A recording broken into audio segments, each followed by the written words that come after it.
A reading from the Holy Gospel according to Matthew.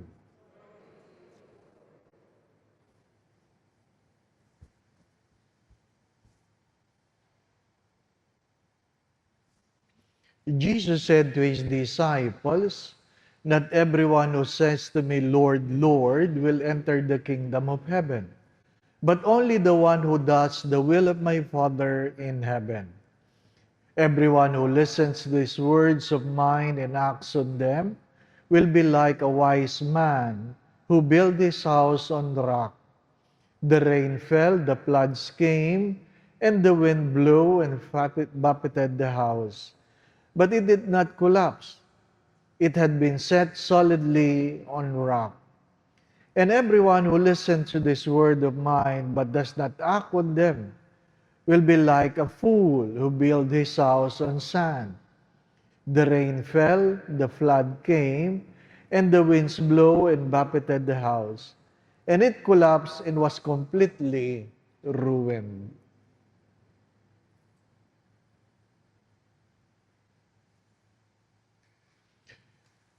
Brothers and sisters, the Gospel of the Lord.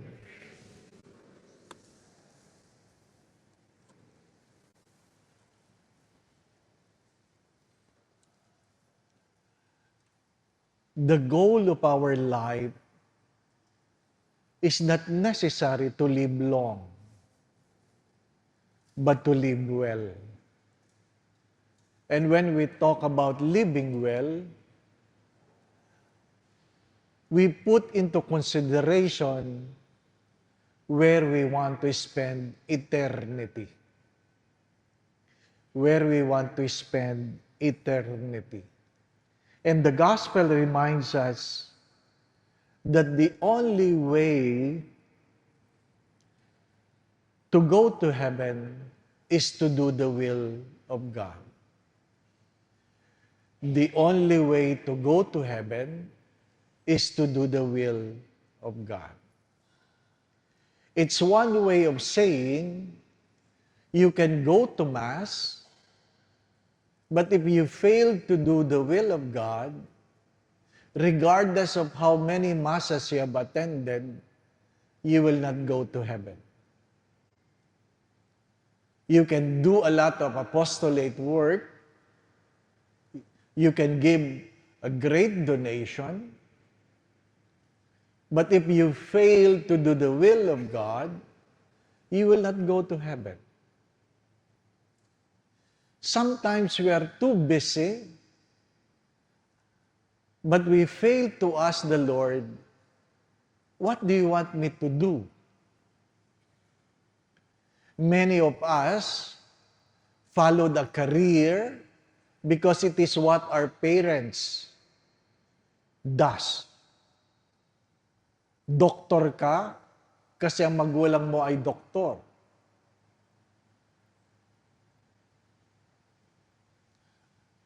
Abogado ka kasi abogado ang magulang mo. Whatever.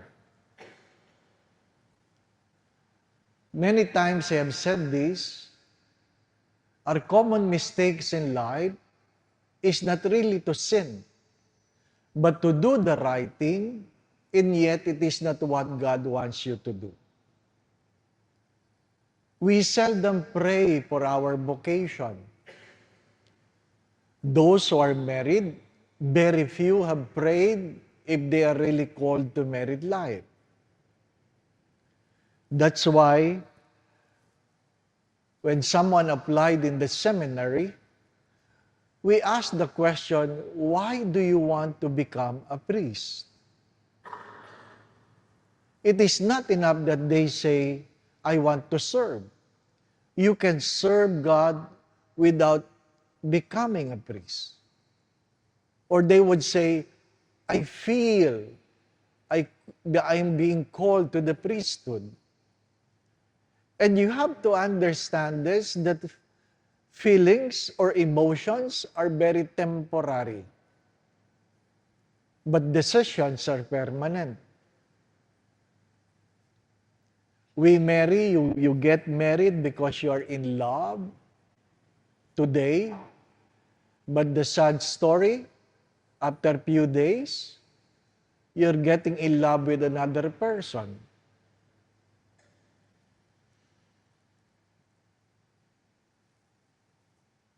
We want to go to heaven, even though no one is in a hurry. No one is in a hurry.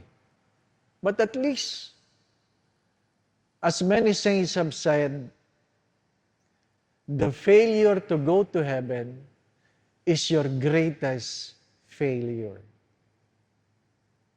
My dear friends, my brothers and sisters, it is not bad to be rich. It is not bad to live a comfort life. It is not bad to enjoy.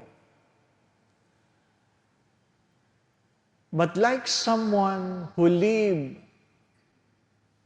a well-spent life but failed to live a life according to the will of God, pass away and have written in his own epitaph, I am fully dressed, but I have no place to go. I am fully dressed, but I have no place to go. Why? Because we came to this world with nothing, and we will leave this world with nothing. You have heard this many times. What really matters most is not what your hands can hold, but what your hearts can keep. Think of what you have. Think of what your hands can hold. Everything is temporary in this world. This is a little bit weird. Someone said, take time to pray and then strip yourselves and stand naked before a mirror and look at yourselves naked. And you begin to understand you have nothing. Try to look at yourselves in the mirror naked. Regardless how rich you are, strip of everything. Only then you realize you have nothing. And if you have nothing, where will you go? Where will you go? It is not enough that we have everything in this world, because without Christ, we have nothing. Amen.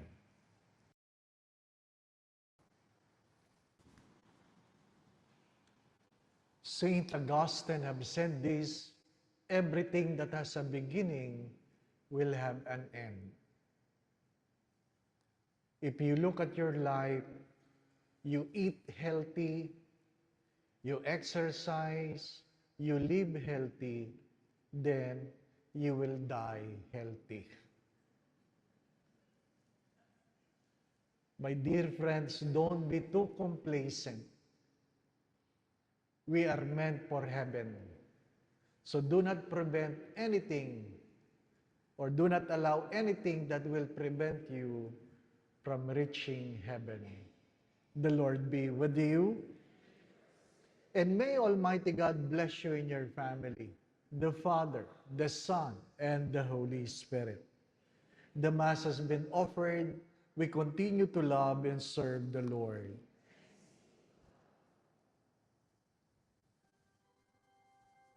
Then you will die healthy. My dear friends, don't be too complacent. We are meant for heaven. So do not prevent anything or do not allow anything that will prevent you from reaching heaven. The Lord be with you. And may Almighty God bless you in your family, the Father, the Son, and the Holy Spirit. The Mass has been offered. We continue to love and serve the Lord.